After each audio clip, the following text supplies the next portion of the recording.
All right. Good afternoon, everybody. I am Brian Randolph, and I am with the Human and Civil Rights Coalition of Georgia. Joining me today is my special guest, Susan Sparks Burns. She is the founder of They Have No Voice. I will let her do her proper um, introduction herself. But thanks for everybody for jumping on with us this afternoon. We'll try to be, or this evening, we'll try to be as brief as possible. But we wanted to come live today or tonight. Susan, I get my day and night mixed up. But we wanted to come live tonight because we had some information and things that we wanted to share with everyone. Tonight, we're kind of doing this on the fly, so just forgive us. I text Susan about 3 hours ago and was like, "Hey, let's jump on and let's do this live." So, Susan, are you with me? I am, thank you. Hey, go ahead and introduce yourself. Tell everybody you're a group. I'm sure everybody is familiar with you, but just give your proper introduction yourself. Okay, I am Susan Sparks Burns, and I am the founder of They Have No Voice. They Have No Voice was founded about 4 years ago, and it came about as a result of my own son going to prison. And I got concerned about the conditions and the treatment of the people that are incarcerated here in Georgia, and I decided to get involved. And I am involved in a big way, and I'm proud to be. Right So on. thank you very much, Brian. Yep, right on, right on. And listen, guys, Susan is a true advocate for prisoners' rights in this state of Georgia. She works tirelessly. I can't even begin to explain how much work she does. I don't know, to 2 or 3 o'clock in the morning sometimes throughout the week. She is advocating on the behalf of the incarcerated people in the state of Georgia. So, like I said, we wanted to come on tonight and give everyone just some updates of some things that has taken place in the Georgia prisons over the last what Susan 24 hours, I guess. We got some news to share, some unfortunate news, and then just some other news that has taken place. So let's go ahead and start off with, I guess, the death at Hancock State Prison today. And I know it's kind of, you don't have much information, but let's go ahead and let's jump into that. Yeah, I don't have any on this at all. Okay, so you got the same information that I got, that there was a stabbing at Hancock State Prison today, and the person ended up dying. We don't have a name or anything like that. I heard that they were on lockdown, so the information that's coming out of Hancock is a little far because, like I said, um, it's not much information that we know, but we do know that there was a stabbing and a murder today at Hancock State Prison.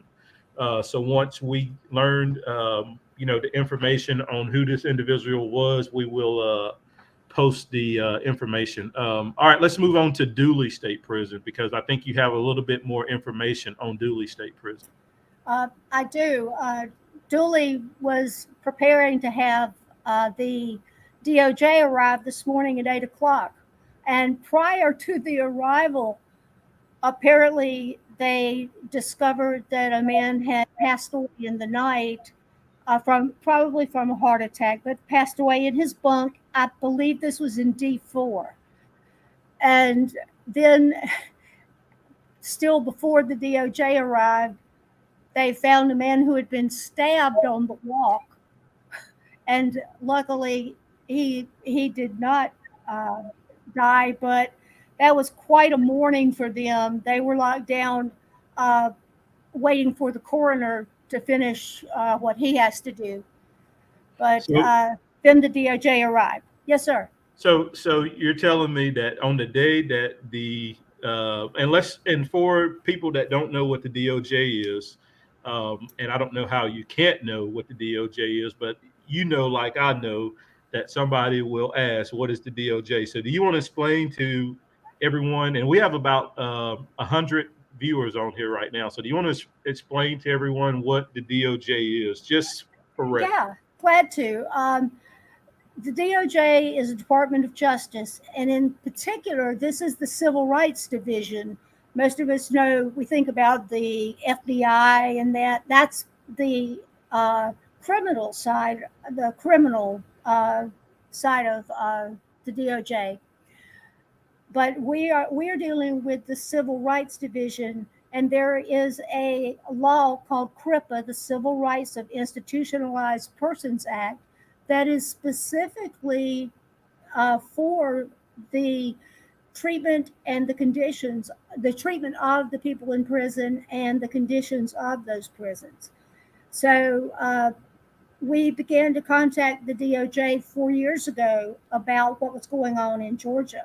And then in September of 2021, the DOJ made an announcement that that they were opening a historically large investigation here in Georgia of all 35 state prisons.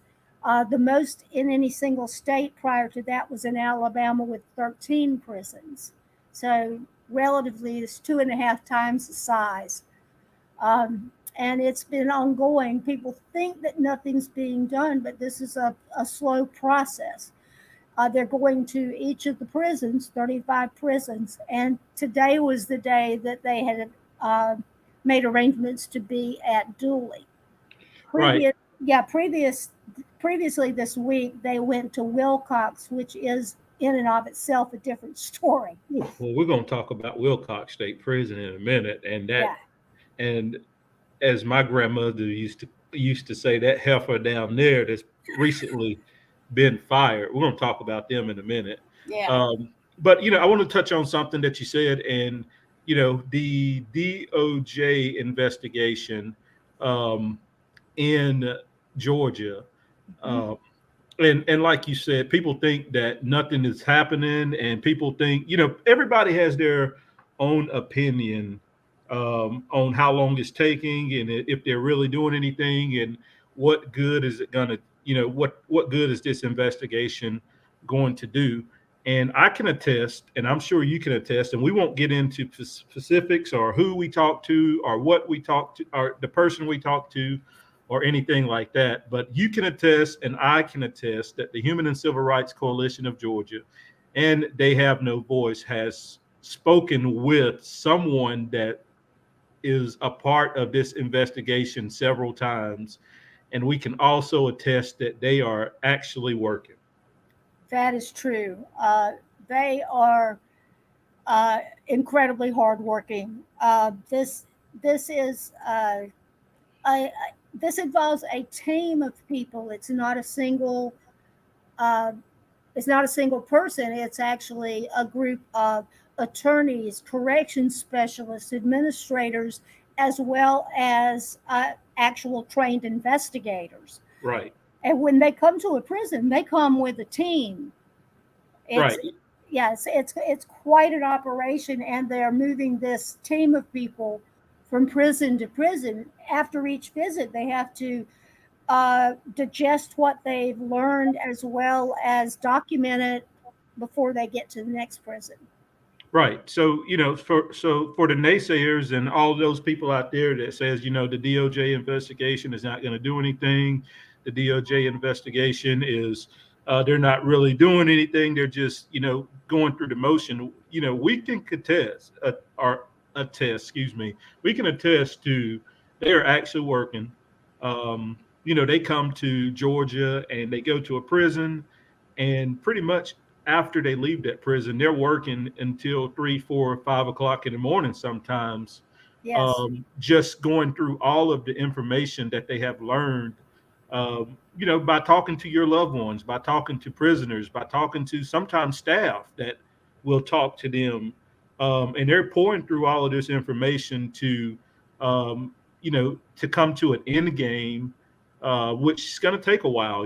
Everyone knows that the federal government is not in any type of hurry to do anything. And I would much rather for it to be that way.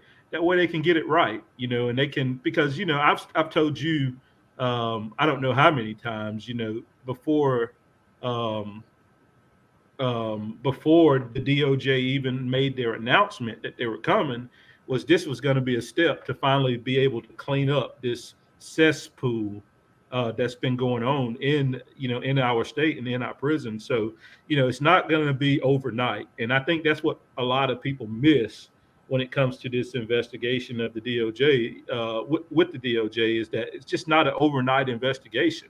Alabama is still going through.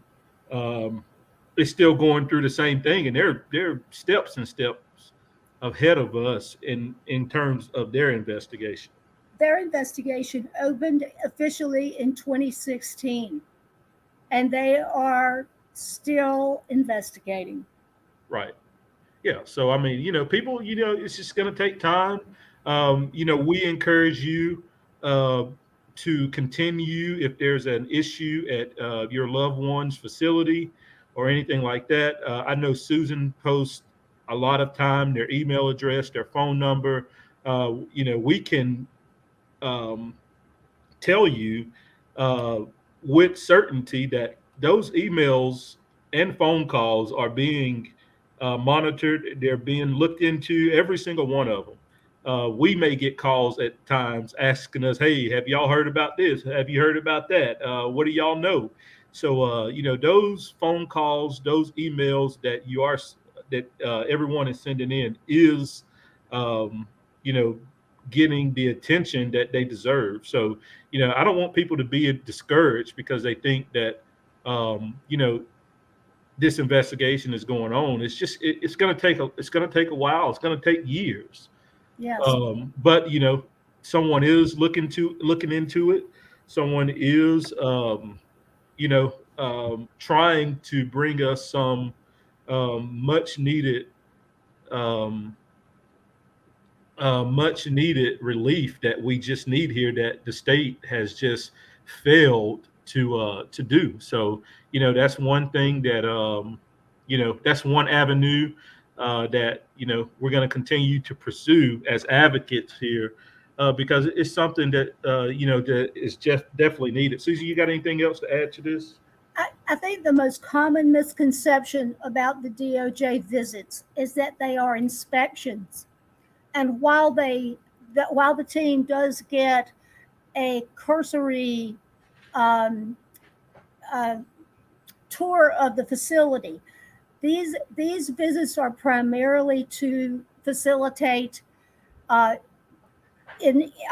interviews with hopefully as many as 100 people at each visit. Those interviews are priceless. Right. Yeah, and they are. And just today, I received some correspondence, and I guess this we can kind of move over to Wilcox, because we're going to talk about Wilcox State Prison in just a second. But I received some correspondence earlier today from a loved one, or from someone that has a loved one at Wilcox State Prison. Um, and paraphrasing here because I don't have it in front of me. But she said that the DOJ was walked through Wilcox, I think yesterday, um, and what they had two tax squad members walking with the DOJ, and was writing down and writing down names if someone decided to speak with the DOJ, and also discouraging people from talking to the DOJ. And that goes hand in hand, because since this investigation has started, we've heard numerous times, when they went to Ware State Prison, um, the deputy warden of care and treatment took one building store call because they had a group of people lined up to speak with the DOJ. Well, what was interesting at Ware, they the DOJ heard about that immediately, and the next morning they spoke with the legal team for GDC, not just the GDC attorney, Ms. Ammons, but their lead attorney, Mr. Lunsford, and told them that they could possibly be disbarred if there was any type of interference or discouraging of people from speaking with the DOJ. Right, and I know one of our interns here at the Human and Civil Rights Coalition, Miss Terry Wells at that time, she sent an email immediately after we heard it, and I won't say the name of the person that she sent the email to, but when she sent the email, that person just absolutely denied that it ever happened. You know, Ha ha ha. just absolutely Yeah. denied it. And we get bullshit messages all the time. I know you do. I do, of stuff that's just sometimes just made up or sometimes it's just not true, and we can never verify it.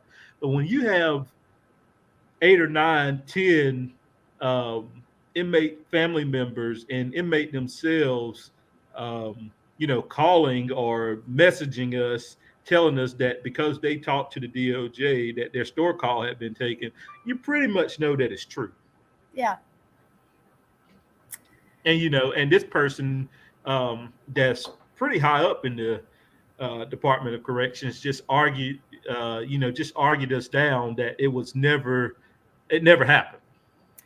But the next morning they got their store call back. Right, exactly right.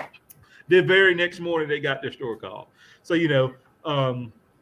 Susan, kind of talk on, and maybe this just needs to be a show for in the future, but for the people that's incarcerated now, and I hate to put you on the spot, but for the people that's incarcerated now that's listening to this or that will go back and listen to it, what would you say to them on encouraging them to speak with the DOJ? It is so important. The primary issue is violence, but this also includes the lack of food, the lack of medical care, the withholding of food from someone who's in the hole already. Uh, any number of things. If it doesn't feel right, and most of the people who are already incarcerated know what it should be and what it shouldn't be. If it doesn't feel right, it's not. And the fact that there are varying types of violence. Of course, there's inmate on inmate violence, gang on gang violence, but as we've seen recently, there is also staff on inmate violence. Right. Yeah. And and that's a great point to lead us into this horrific incident that happened. When was it? Last week or the June 15th? June 15th. It was. It's about 10 days ago. Right. Not quite, but almost. Right. Involving Melissa Lawson and Tanya O'Neill. Mm-hmm. And just a little bit more information. The Human and Civil Rights Coalition last night received word that the shift or the officers, I would imagine the 2 officers that was standing behind inmate Horn as he assaulted Mr. Davis with Tanya Lawson had been suspended from their shift. So the Department of Corrections actually identified the 2 officers that was standing there, not doing anything, just watching. The Department of Corrections has identified those 2 officers and actually suspended those 2.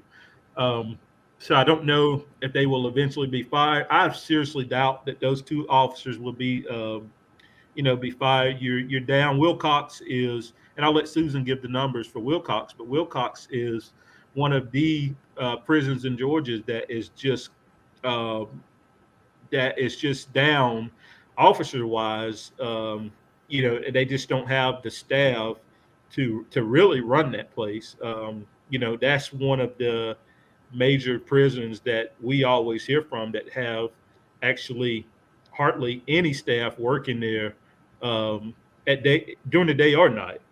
They are down 70%. They are only running at 30% staffing. Right. And you get that, and you have what? What's the population there? Was it 1,200? It's that or more. Yeah. So I mean, roughly 1,200 inmates, and you're down 70% of officers, and you have nobody. You have nobody to run the facility, and when you have no one to run the facility, that's when you get the administration, as far as the warden and the deputy wardens, they turn to the gang members.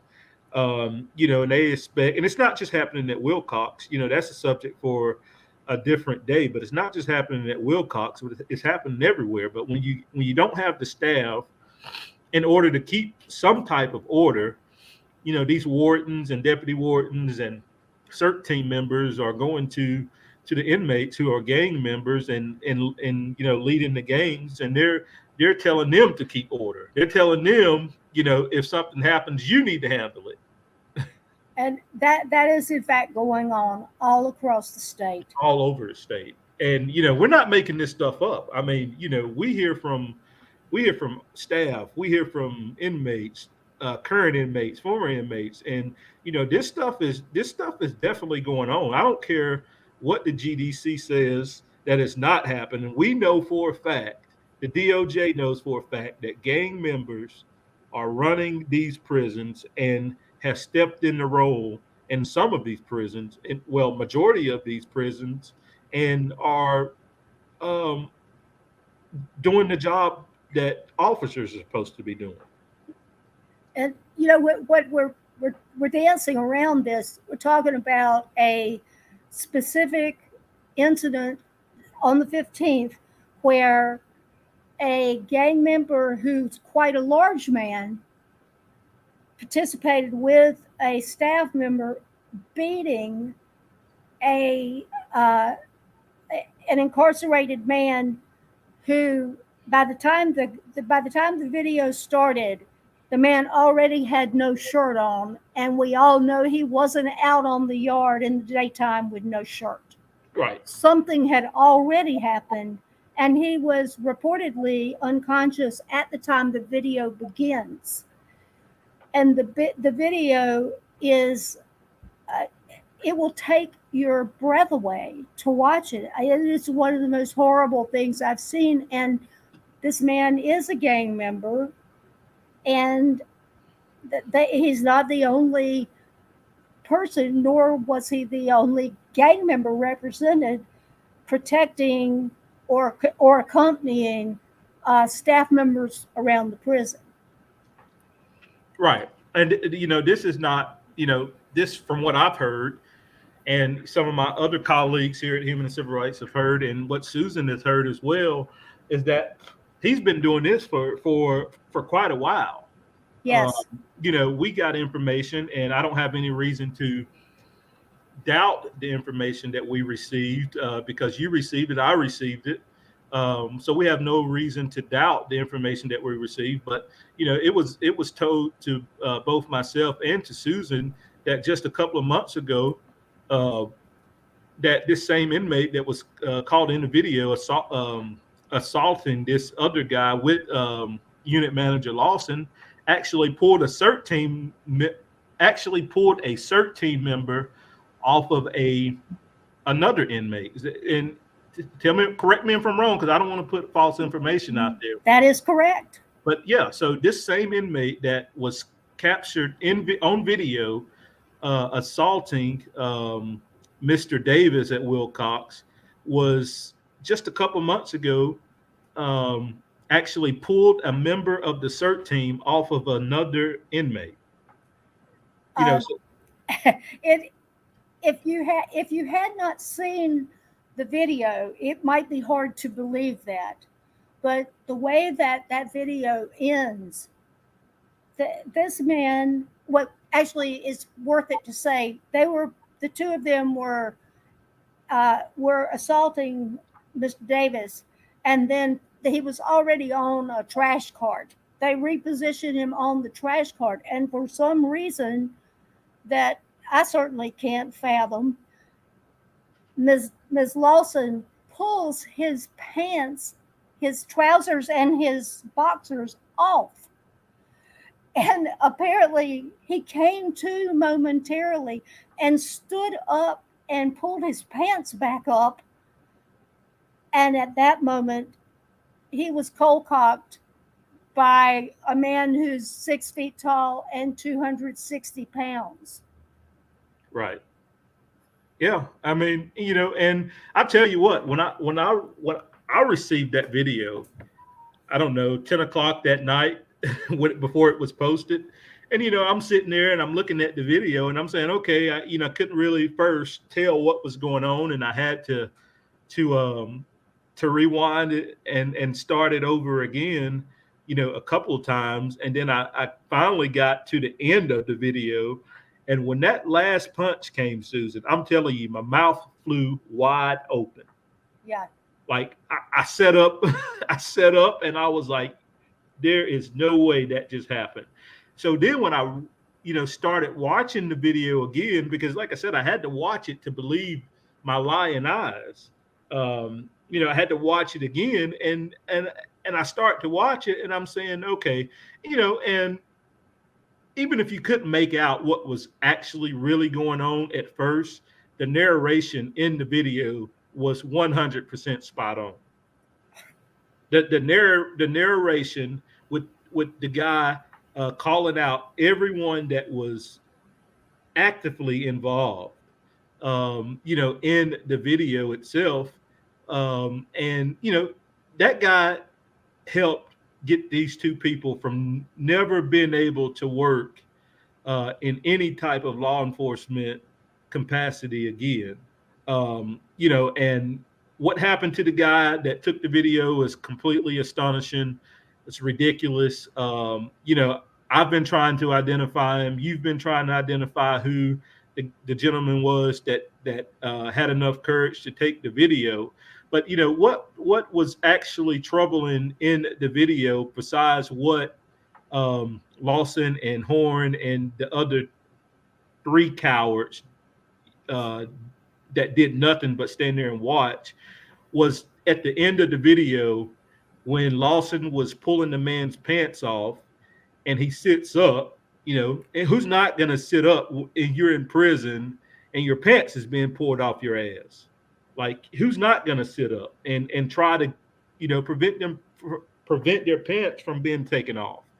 And he just gets cold cuts when he sits up. But what was telling Susan about that is when he punched him the last time, the response of everybody that was watching. They were on the yard, and you hear what must have been dozens of people go, "Whoa!" Yeah. That was the most telling part of that video. And as you watch the video, if you listen to them, they're all can't believe their eyes, what they're seeing. They couldn't believe it. I couldn't believe it. And I wasn't even there. But the video was astonishing. And I want to stop right here, real briefly, Susan, and we're gonna get moving, and we're almost done. So just stick with us. But I want to thank each and every single one of the people that called, the people that sent emails, the people that I don't know, whatever you did in the situation involving Wilcox State Prison was absolutely great. It was, that video had almost 500 and something shares, 25,000 views, and I don't know how many comments just tagging news stations, tagging Governor Kemp's office, tagging friends, family members, just tagging everybody to get that video out there. And the coalition, and I'll say it like that, the coalition, and that's what we're all about here at the Human and Civil Rights Coalition of Georgia, is sharing this stuff, and then the coalition coming together to get it out there. That way, this stuff does not go unnoticed. And, so far, and I told you this, Susan, so far it's worked. So far, it has worked, and people are paying attention. People that, 10 years ago that was just against, well, they're in prison, that's what do they expect in prison? People 10 years ago now are actually paying attention to what we have going on here in the state of Georgia. And I'm going to tell you now, if it wasn't for people and they have no voice, people that's a part of the Human and Civil Rights Coalition of Georgia, if they would have not sprung into action, Melissa Lawson and Tanya O'Neill and the rest of them would still be working for the Georgia Department of Corrections. I mentioned at the beginning that I had been involved with They Have No Voice for 4 years. The entire time I have known her name. She has quite a reputation, but we've never seen it. We've never seen with our eyes the reason. Right. And you can contest to this. And like I said, I want to give out accurate information. And if Melissa Lawson or Tanya O'Neill wants to come for either one of us, then they can come. But this is not a one-off. This is not just started with her. Susan, no. And we have the person here right now. Susan has sent emails about her to higher ups in the Department of Corrections over the last 2 years about her behavior and about stuff that she has done, and it went unchecked. It led to what we saw in that video, and it broke my heart hearing from loved ones what was happening, the accusations, and this isn't the place for those, but the allegations, I guess, that were made regarding her behavior were shocking to me. I've not had this experience. I came out of the public sector, and if you behaved like what we saw in that video, they would call the cops. You'd never have an opportunity to leave, but certainly you'd be fraud marched out one way or another. Right. So like I said, her behavior to me wasn't shocking. Human and Civil Rights Coalition, we have never personally sent an email, but I'd remembered her name, because me and Susan, we collaborate on a lot of stuff, and there's not much that she knows that we don't know. There's not much that we know that she doesn't know, because we collaborate often, and we advocate often together, on these type of things. So, I can remember about a year and a half, 2 years ago, when she was the unit manager over the whole at Wilcox, and the emails that you copied me on, that you sent to the higher ups about her behavior, and at that time it was astonishing. It was just a little bit much, and for this behavior to continue to go on for 2 years, and then it takes a video that went viral on social media for them to do anything about it was just, it was telling, and this is the kind of stuff that happens every single day. It happens every single day. There was recently a death at Telfair State Prison that has went unnoticed, and I don't know if people's probably seen the petitions and that has to do with that death, but I think it was at the beginning of June they went in and pretty much pepper sprayed a guy to death. Just at Telfair State Prison just this month.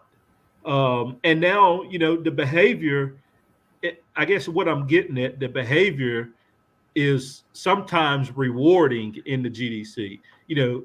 At that time, I don't think Lawson was even a unit manager. I think she was a lieutenant. And even with all of this information, she was promoted to unit manager. And now you have the situation at Telfair State Prison this month, where the guy who was on the tier program was pepper sprayed, and in his cell, and he died. And what happens to the warden? The warden is promoted to regional director. Yep. So you do wrong in the Department of Corrections, you're rewarded with wrongdoing. And like I said, there's just been a lot of stuff in the last month and a half going on at Telfair State Prison where this guy should have never been promoted to regional director. I mean, pepper spraying, going in dorms and just pepper spraying, emptying cans of pepper spray into tray flaps, that type of behavior. And they're rewarded, Susan. So that's why I said you may not believe right now that the Department of Justice investigation is not fruitful. You may believe that it's taking too long, but I'm telling you, this is the type of stuff. This is the type of things that they're actively investigating, and at some point, something's going to be done about it. I believe that it is. If I didn't believe that with everything in me, I would not sit here and talk about it and say that it's going to happen. All the years that I worked, I used to say, if Susan Sparks-Burns said it, you can take it to the bank. And I know this, that when these things that are getting reported, they are being investigated. Right. Don't be afraid to speak, because if you think about it a moment, when the teams from the DOJ are at the prisons, they have to use the security people, the employees at the prison, to have the movement to go and get the people who are being interviewed, bring them up to where they're interviewing them, and to take them back. Of course, they know who they are. Right, and if I'm sorry to cut you off. Quite all right. And if is retaliation going on at some of these facilities, you best you believe there is. But if retaliation is going on, please message the Human and Civil Rights Coalition of Georgia, or message Susan Sparks-Burns. Go to Facebook and search right now for They Have No Voice, and you're already a part of the Human and Civil Rights Coalition of Georgia. If you are retaliated against for speaking to the Department of Justice, if your loved one is retaliated against for speaking to the Department of Justice, please send either one of us a message, and I will promise you that it will be dealt with. And Susan can attest. She knows that that somebody here will definitely make some noise about it. I think you know that, and I know that you will. Absolutely. But we can't do anything if you don't tell us. And not to brag at all. And you can believe it or you cannot believe it, but they listen to the Human and Civil Rights Coalition, and they listen to Susan Sparks. I'm not going to drop names or anything like that, but I can tell you right now, when Susan sends an email to someone, she gets a response back from someone pretty quickly, and 9 times out of 10, that person has handled or is going to handle what she emailed about. And I know you do the same. Luckily we're not both emailing the same people. That would be horrible to hear from us both. But one example I think that turned out to be great, that it exemplifies how Brian and I work together. We had talked several weeks ago about what we ought to do is get the cell phone numbers of the people who are in Governor Kemp's office. And so, well, yeah, that's a great idea. So I did an open records request for it. And not only did I not get their cell phone numbers, they sent me their email their email addresses. Well, I know those already. And so I just kind of rolled over and played dead. And Brian said, "Aren't you going to get back in touch with them?" And so I said, "Yeah, yeah, yeah." But he went ahead and got in touch with him and said, "What do you mean not sending her the emails? We know what they're, I mean, not sending her the cell phone numbers. We know what their emails are." And then boom, right back comes the cell phone numbers. And then, like 5 days later, we had this incident at Wilcox, and coincidentally, we've got the cell phone numbers of the chief of staff in the Governor Kemp's office. Right. And the number that you're looking at right now on the screen, and I'm glad Susan jumped into this, and I promise you we're almost done. We're almost Yeah. done. But the number that you're looking at on the screen right now is the Governor Kemp's, and that goes into a question that we're going to also touch on, Susan, to get out of here. But the number that you're looking at right now is the chief of staff for Governor Brian Kemp. That is his cell phone number. Now, I'm going to tell you, when I called that number, I know for a fact that y'all were lighting his ass up. Excuse my language, but when I get excited, I say cuss words. I say Susan only does it when we're not on live. But anyway, True. but anyway, so I know for a fact that y'all were calling them about that incident at Wilcox last week, because when I called the number, he had forwarded the number to his office number so it could pick up the voice, so that number could pick up the voicemails on his phone, because he was just getting bombarded with phone calls. So, like I said, that number right there is the chief of staff state cell phone number for Governor Brian Kemp. So I'm going to tell you to call that number about any type of prison conditions. Listen, we have got to come together when it comes to these prisons in our state. We know everything that's going on with the deaths, with the mistreatment, with the food, with the whole 9 yards. Everybody sees it. You see it on our page. You see it in these groups. You see it all over social media of people just completely being 100% mistreated. And so, I had to think outside of the box. And, it goes to this question right here. And Susan, I promise you we're getting off here. But it goes to this question right here that I'm going to put on the screen if I can find it. And it's a very good question from Dorothy Shanks. She put, why Kemp not involved? And, that's a very good question. Governor Brian Kemp has been incompetent the last, I don't know, 4.5 years. He's been completely incompetent when it has come to Georgia's prisons. I mean, he just doesn't give a damn. That's just all that's all I can sum it up to, is he doesn't care. He never answers any questions about anything. He kept the disgraceful Timothy Ward as commissioner for 4.5 years when all of this stuff was going on, prison riots, contraband, all of this stuff. He left Ward in charge of these prisons. So, I can't answer that. I mean, maybe his chief of staff can answer that. I don't know why he has decided to turn a blind eye to all of this stuff, because, I mean, they have to see it.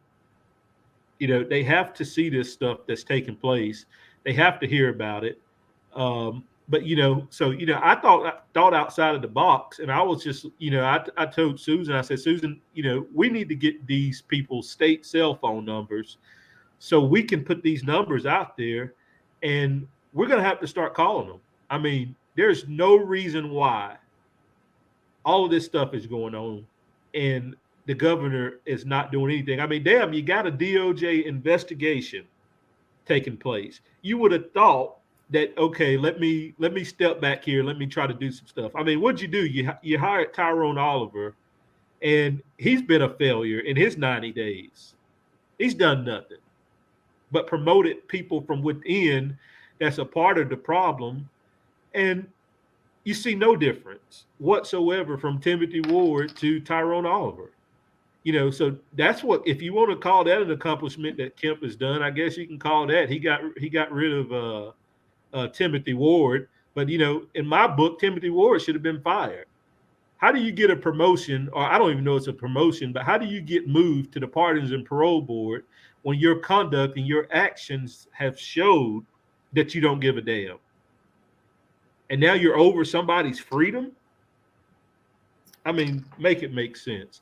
Susan, you want to tell them about, and I lost my train of thought for a second there, but I wanted you to tell something about something, but hell, I can't remember now. So we'll move on. But anyway, like I said, here is the number. I want y'all to write this number down. Start making your complaints heard to these people. Write that number down. That is the cell phone number. Hell, if you got a text, send a text. But we have got to start making our voices heard. Protesting is not working. They have protests. 20 people show up. They had protests last year. Nobody showed up. So if you don't want to protest, I understand. But you can pick up the phone. Everybody has their phone in their hand. You can call that number right there, and make your voices heard about this situation that's going on, because people are dying. All for incompetence. That's all it is. Is incompetent people running this stuff, and nobody cares. Nobody cares whatsoever.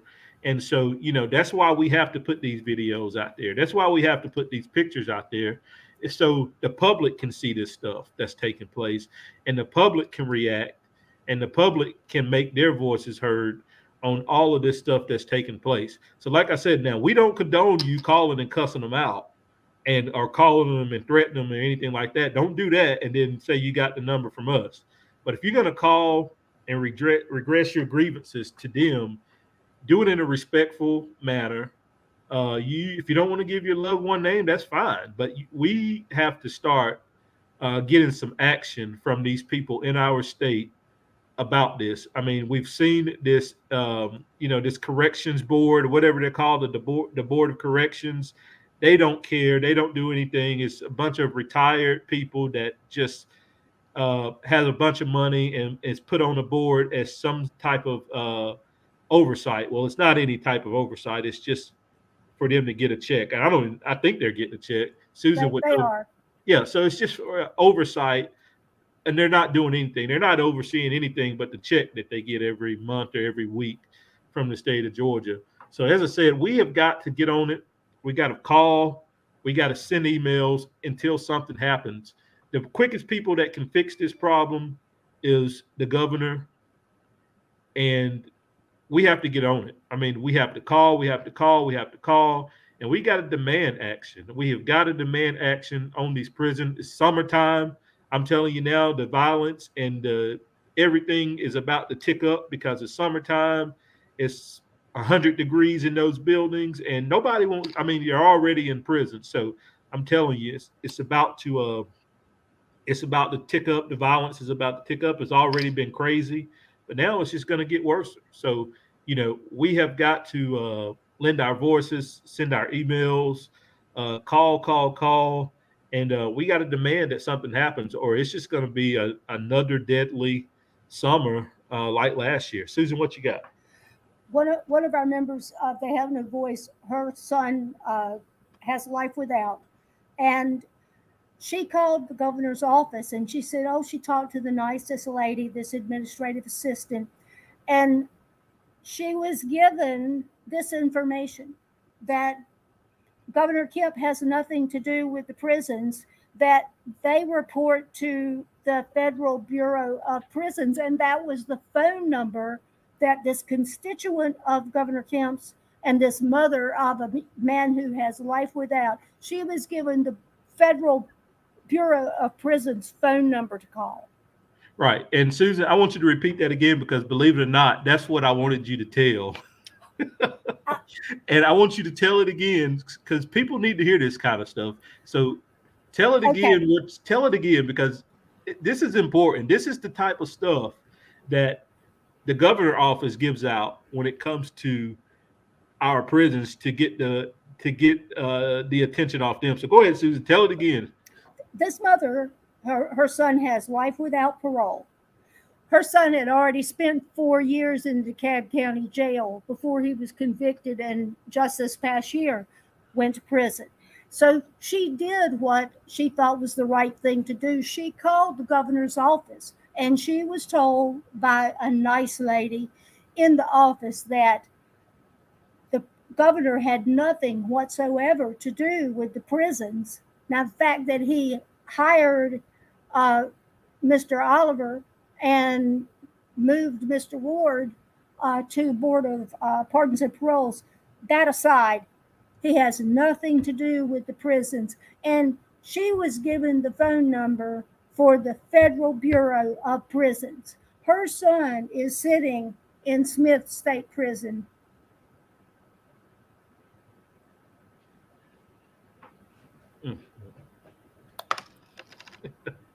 And the federal prisons of the Federal Bureau of Prisons they handle federal prisons. That's right. Leavenworth would be theirs. The Hymax at Florence, Arizona is theirs. But Governor Kemp's office told her that she needed to call the federal prison. That's right. So this is, I mean, like I said, guys, we're just going to we're going to be transparent, here at the Human and Civil Rights Coalition of Georgia, and they have no voice. We're going to be 100 transparent. We're going to start doing shows and stuff like this to bring everybody awareness of what's going on besides the videos and, the pictures. We're going to start doing more of these shows again. And, background closing out is we did these shows about 2 years ago. We did them every Sunday morning, but we didn't do it on a platform like this. That way we could see your comments and your questions and stuff like that. We did it on another platform. And on that platform, I mean, we had at the time, Fonnie Willis was running for district attorney of Fulton County. She came on our show and she talked to us. And she told us stuff that she was going to do, as far as creating that integrity unit within inside of the district attorney's office to overturn, or not to overturn, but to address some sentences that the Paul Howard office had given out to people. And I can say for with 100% certainty, and Susan can as well, is that she delivered on that promise of starting that unit. And we've seen several modifications and several people that has been released, under that interrogation. And I can't talk. I'm sorry. By creating that division, that new division within her office. Mm-hmm. So, we're going to start doing stuff like this because, we got to, and like I said, me and Susan talk quite often, and we have to get the people engaged that they want to do stuff, and they have to do stuff. And I mean, we're at a time right now, we're at a point right now where we're in dire need of advocacy, or we're just going to continue to see this same stuff that we're seeing right now. So we're going to, like I said, we're going to start back doing these shows. I don't know how often we'll do them, but it will be, once a week at the most, maybe twice a week. And we're going to touch on some topics, that will help loved ones that, have people incarcerated, and just give you tips on, things that, we think is important to help you navigate through this incarceration, and what to look for, what's going on, things like that. So it's very important that we can try to start building on this coalition, building on just different things where they have no voice, and trying to get everybody on the same page so we can attack this system. Like I said, Susan, I told you earlier, I don't see anybody in the state that's doing what we're doing and trying to get these issues put out there so people can see. You know, I as much as we hated what happened at Wilcox, I hope that that's the impetus for another wave of activism about the Georgia Department of Corrections. Anyone listening to this, if you're satisfied with the job that's being done, uh, I'm amazed. I don't think there's a soul who has a loved one in the Department of Corrections who can possibly be satisfied with the conditions and the treatment. Right. And so, like I said, we're going to we've been talking about this, and I think Susan even brought it up. We need to start this back. Uh, and so we will start it back. And like I said, listen, we're getting close to getting off here. We got 3 minutes, Susan, uh, Mm-hmm. 3 minutes and a half. But we're going to start this back, and we're going to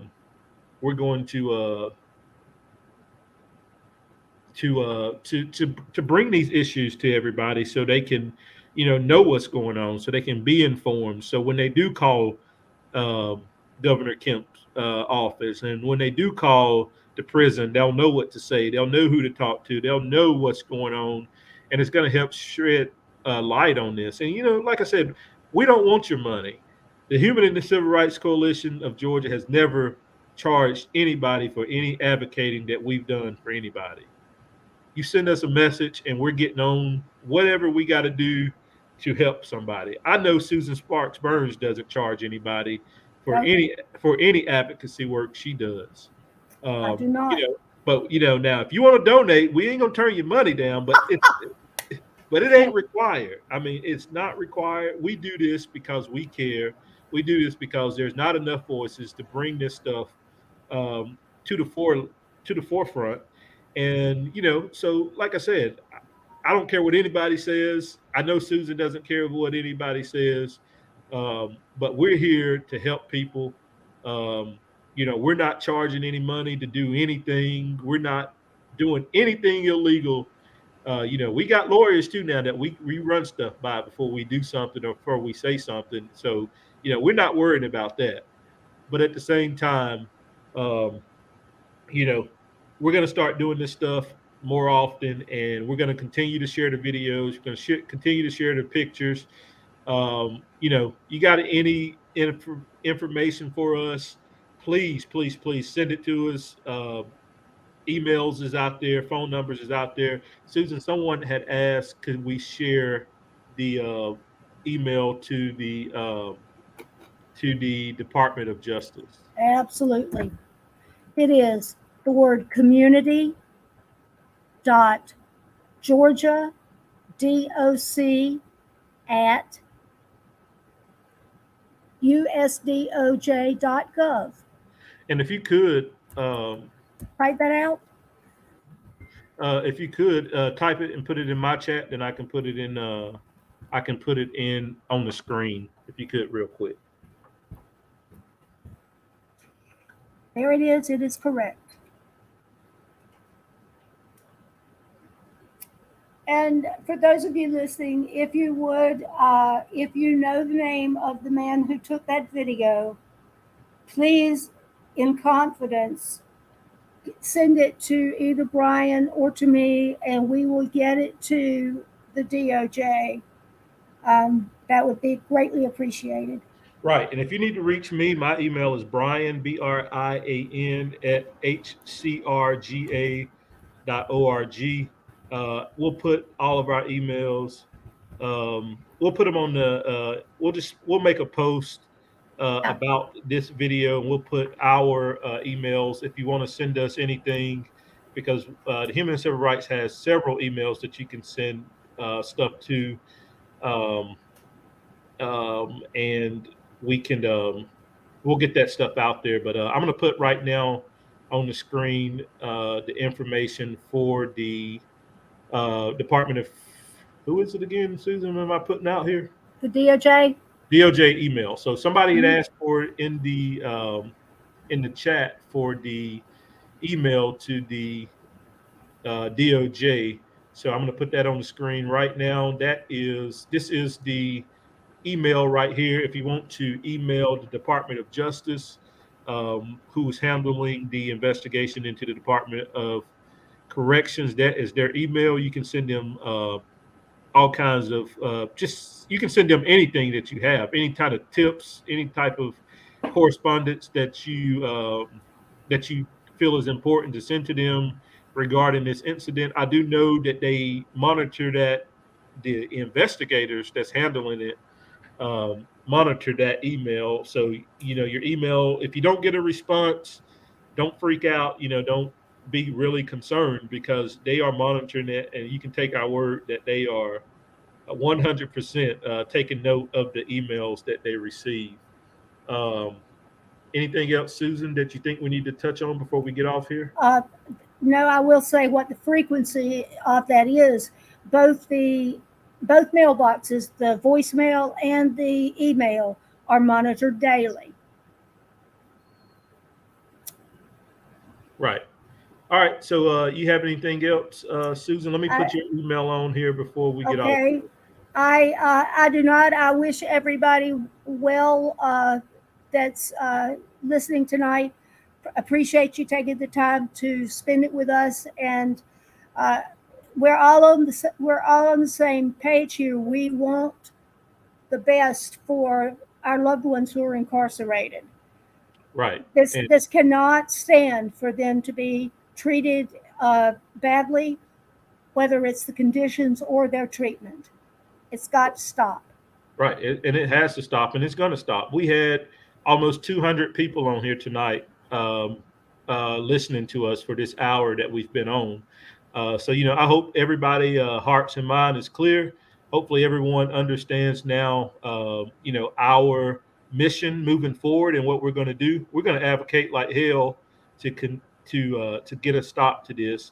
And if it makes, some of our state officials feel uncomfortable, then so be it.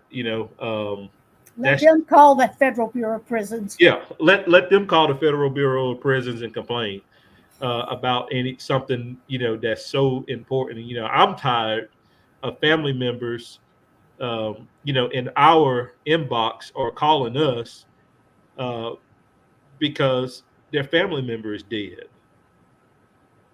and the Department of Corrections doesn't have enough of respect and enough dignity to pick up a phone and call them and give them an update on the murder of their loved one, or to even tell them that their loved one is dead. They have to learn it from us, or that their loved one has been brutally beaten. So we're not going to stop. Um, Whatever. It's just it is. They got a saying, Susan, in the. Well, I ain't gonna say that. Never mind. They got a saying. It is what it is. So let it be what let it be what it is. But anyway, we definitely appreciate everyone coming on tonight. The numbers was outstanding for everybody that came on, and we just appreciate everyone. We appreciate everyone that's going to help. And if you never done anything before, message us. We can get you something to do. We have a lot that we do daily, and we're gonna take this to the next level. So we definitely appreciate everyone jumping on with us tonight. We hope everybody that's behind the walls will have a safe night. Um, and we're here if you need us. You know how to get in touch with either one of us now, or one of our interns or somebody will answer you if you message us. Um, Even Susan now is answering messages. I put her to work for the Human and Civil Rights Coalition, so she's answering messages that people send now. So we have a whole team of people, and we're looking to add to it. We're looking to add to the coalition. We're looking to add to They Have No Voice, and we're going to we got to get dirty if we want to change this stuff. We can't wait for somebody else to come in and save the day. So I'm gonna stop talking now, Susan. I appreciate you coming on tonight. I'll give you the final words as we close. I am humbled by being here. Thank you, Brian, and everybody. Tell your loved ones we do care about them. We care about them. Right. All right, guys. So until the next one, like I said, we'll give you guys a more of advance notice the next time we decide to do a live. This was kind of a test run tonight, but Susan, it was great. We had almost 200 people on here tonight, so that was actually good. So we're gonna get off here, and as I said, thanks for everybody for coming on with us tonight, and be on the lookout for our next show/news information to help those incarcerated in Georgia prison. So I'm going to get off here, and thanks everybody for coming on tonight. Thanks, Susan. Thanks, everybody.